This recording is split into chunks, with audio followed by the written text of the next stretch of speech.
Well, the economy obviously has been top of mind for President Trump. It's been top of mind for a lot of folks, probably you as well.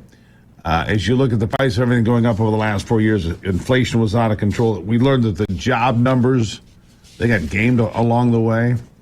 And now you're wondering what happens next. Are we going to do better with Donald Trump? That was the promise. Are we doing better? Well, Nick Hopwood is a certified financial planner. He's been helping high net worth investors for a long time and small business owners, too, retire with peak confidence since 1999. Nick joins me now. Nick, nice to have you back on the program. Thanks for inviting me, Steve. By the way, if you guys at any time want to hear more about Nick, you can go to peakwm.com, peakwm.com.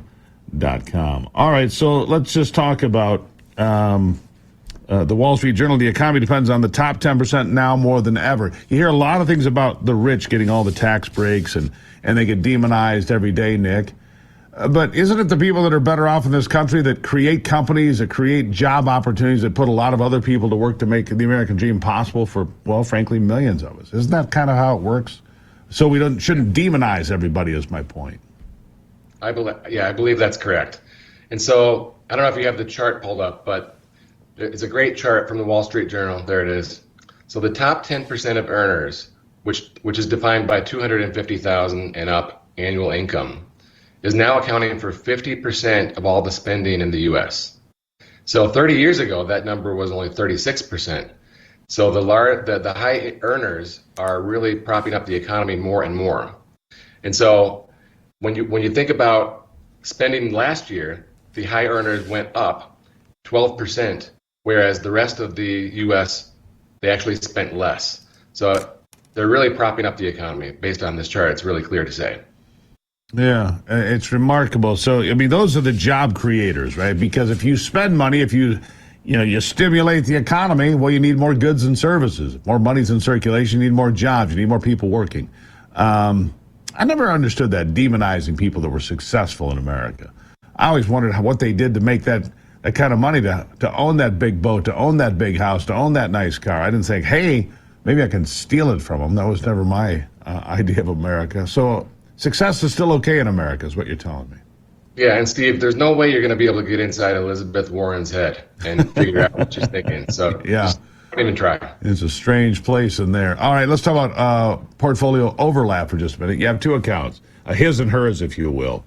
Why would you invest that way, or would you invest them differently? What would you do? I mean, just give me some advice here. As people are here looking at retirement, or maybe they're retired, you have a his and her matching set. What do you do?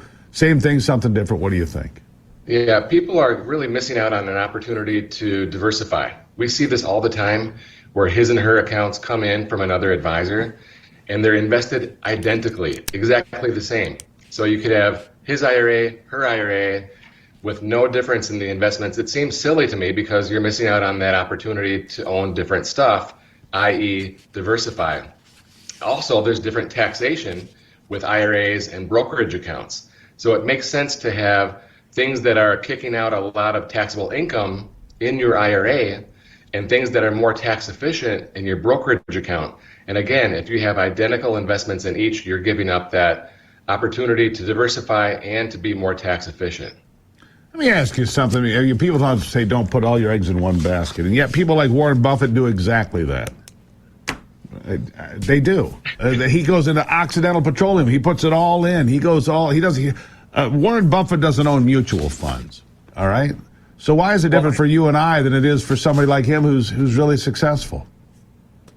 Well, he's on a different level, right? The Oracle of Omaha. But he wasn't always on a different level. He started the same as you and I. Right? Perhaps, but the guy's a genius. He's got a really unique situation. Basically, if you buy Berkshire Hathaway stock, it basically is a mutual fund because they have investment managers. They own millions of shares of different companies like Oxy and Apple and so on, as well as companies that you didn't realize they own, like Dairy Queen. So they buy companies, they operate them, they also buy stocks. So it's a very unique situation. And so by buying that fund, or by buying that stock, it's kind of like owning your own fund. Yeah, fair enough. But I just wonder if, everybody's diversified to minimize risk.